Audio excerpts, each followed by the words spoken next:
usually don't make muslins, but why did I make a muslin? Remember when I said this? This is a Jiffy 7705. Isn't this a cute dress? But this is size 10, so it's too small. So I would try to sell this. Yeah, I am going to sell it. Yeah, I am going to sell it. Look at that. It's factory folded. Hey, it's Terry, Virginia's daughter, and today I'm going to be talking about, hang on, Jiffy 7705. This is a circa, let's see, 1976 pattern, and I had said I wasn't going to make this. And the reason for that is this is a size 10, and I did a pattern purge. I haven't shown all the video for that, but I did a pattern purge, and this was one of the patterns that I was going to sell. So what had happened was when I saw all of the Vogue 2000, what do you call that? Makes, let me keep it simple. I was like, I want a wrap dress. I remember I was in high school when wrap dresses came out, loved them, you know, and I'm like, I'm just going to make a wrap dress. But what I didn't want to do was buy Vogue 2000. I just didn't want to spend that money. I'm like, I don't, you know, I got to have a wrap dress somewhere. So I looked at some wrap dresses that I had in my stash, but none of them really reminded me of Vogue 2000, like in all of the details that it has, except this one. So I pulled it out and I was like, you know what? I'm going to make a muslin. It's been a while since I wore a size 10. Now I will say that 10 on top, I can get away with a 10 on top, but it's this, you know, these hip bones in motion that need some more room. But I usually don't make muslins, and why don't I? Let's talk about it. It's time consuming. So you're essentially making the same garment twice. And you know, you might not have time to make it once, right?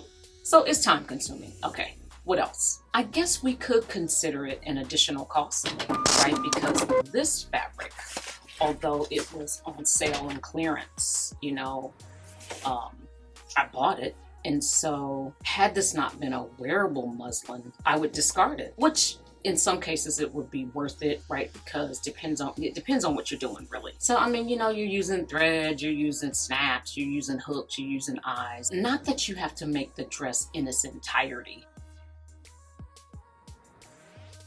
But still, there's some cost that comes with it. But why did I make a muslin? Okay, so my reason here was, one, was for the fit. I needed to make some adjustments. So I made this dress in anticipation of making another dress out of a different type fabric, maybe a more expensive fabric, maybe not, because you know I usually get fabric on clearance. But in any case, it could be a situation where you're trying to cut into some expensive fabric, and you know you need to test it out. You need to test the fabric, the garment out prior to cutting into that fabric, because the last thing we as sewists and dressmakers want to do is waste. Like to this day, I have scraps that I keep, like, you know, maybe I'll make a scarf or something like that. And I go through periods where I am able to discard the majority of the scraps. And I only save scraps that are regular shapes, so I know when to throw something away. So it's nice because you can customize the garment to fit your body.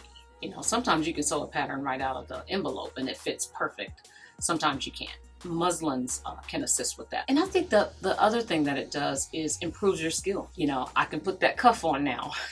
You know, and the more you sew, the better you get. The more you sew, the better you get. The more you sew, the better you get. The more you sew, the better you get. I mean, we know that, right? So anytime you do that, it adds to the skill level. Now, it didn't turn out terrible. It's not bad. It's still a little snug in the hip area, but you know, what can I say? I, you know, made some adjustments to the pattern. I did add to the waist of the bodice, and I added to the hips of the bodice, because the final measurements, well, I don't know what the final measurements are, but it's one size. The bust for a size 10 is 32.5. I'm a 36. The waist for size 10 is 25. I'm a 33. And then the hip is 34.5. And I am a 43. Okay. So there you have it. You know, there's enough ease in the top that I really didn't have to do any bust adjustments or anything like that. And if I had to do something like that, to be honest with you, I wouldn't have made the pattern. But I was like, you know what? I'm just going to adjust the waist and the hips and see where I'm at. And that's what I did. The pattern itself is very similar to the Vogue 2000. I went to Joann Fabrics and checked out Vogue 2000, and there are really a lot of similarities. For example, let's see, got these original pattern directions here. Just one page, yeah. I was trying to see, I think there's like darts in the, yeah, there's darts in the back, and of course there's bust darts. There's a dart in the sleeve. You also have a cuff. Now, you are not going to believe that this cuff gave me someone fits. Yeah, it gave me fits. I put the cuff on wrong. So I put the cuff on wrong like twice or three times. I can't even remember. And I'm like, this can't be this difficult. If anybody else had that trouble, if you made a wrap dress, let me know so I won't feel I won't feel alone. The first one I put on perfect. The second one, I just kept getting, you know, my head wasn't there, I guess, but I kept getting confused about that. Hey. So I had to pop in and talk about this cuff situation because it's an easy construction step. There's a notch on the lower edge of each sleeve, and there's also a notch on the upper edge of the cuff. You just match your notches. You're good to go. However, the notches will match up. The notch on the sleeve and the notch on the cuff will match up, even if the cuff is attached improperly, right? So if the cuff is attached so that the outer portion of the cuff is facing inward, which is how I had mine, then, you know, you're not going to know, because the notches will match up. But in that case, the only thing that you have to do is turn the cuff inside out and attach it that way, but make sure your sleeve is in the same direction. So I would say lay everything flat. And if you attach it wrong the first time, lay everything flat, you know, detach it that way, and then just adjust it laying flat, like right there in one whole move, like, you know what I mean, in one whole scene. Because if you shift things around, you know, if you go get to the bathroom and come back and you flip it, you know, it could be wrong. So I would say just take extra precaution when attaching that cuff. So talking about the sewing directions for this pattern, they give you, you know, knit tips, what kind of thread to use, the stitch you should use, along with the needle that you should use. But there was something about the facings here. Yeah, the facings were attached directly to the bodice, and I don't think I did that. I don't know if I did or not. Hang on, where's that dress?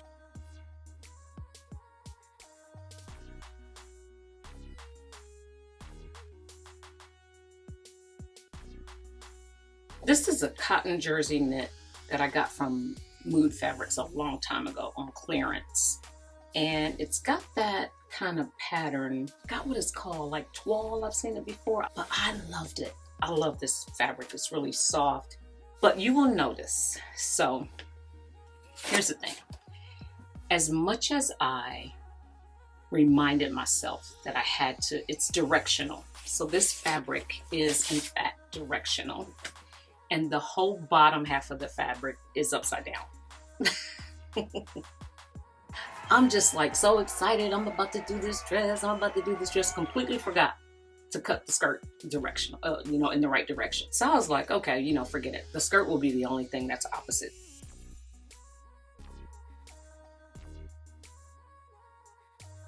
I just serged the insides. And then you have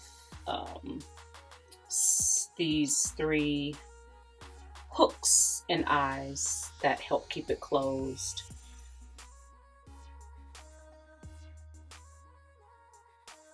And yeah, it's just, sorry, I'm just gonna put this on. it is not bad. So you can see. I left the wrap somewhere else, but yeah, it's not terrible. And then of course these sleeves, got these cute little buttons here, and it's nice. It's got some nice facings. It's well drafted and well made. There's a piece of bias tape that goes at the waist so it doesn't stretch, you know, because the majority of the weight of the dress is, you know, below the waist.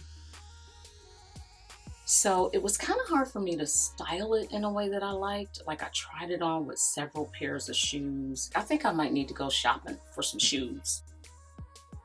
And I thought about it. I was like, well, is it the length? But I don't think it is. I like the length. Although it's black and white, the majority of it is white. I consider it a white dress, so I could treat it like it were white. You know what I mean? So I'm not gonna wear it until I get the right shoes. Another thing is, by it being long sleeve, I don't know, I have trouble wearing an open toe with long sleeves. I don't know. Is it me or no? But I don't know, maybe I shouldn't say that. And it's kind of warm. I wouldn't feel comfortable wearing it in the summertime, especially not as hot as it is now. Maybe the fall. I could wear it in the fall. I think the fall would be perfect. In that case, maybe I could do like a little booty or something. Yeah, that's it. Like a little booty or something like that. Yeah, for the fall. So this will be a fall dress. I think I was trying to think of it in terms of in the summertime, but I think it's too hot for summer. It has been a while since I made a muslin, but I'm not above making them. And while this experience was okay, I will not make another one. So, you know, this is a wearable muslin, and so I'll wear it, but I won't be making another one. That is my Jiffy 7705. Thanks to all of you who made Vogue 2000 and, you know, inspired me to make a wrap dress. I appreciate it. Do you make muslins? And when do you make muslins? And why do you make muslins? Is it specifically related to fit, and fabric? What are some of the disadvantages that you found in making muslins? Share them with us in the comments. I hope all is well with you. Thanks for tuning in today. Be creative, happy sewing, all those good things. And until next time, take care.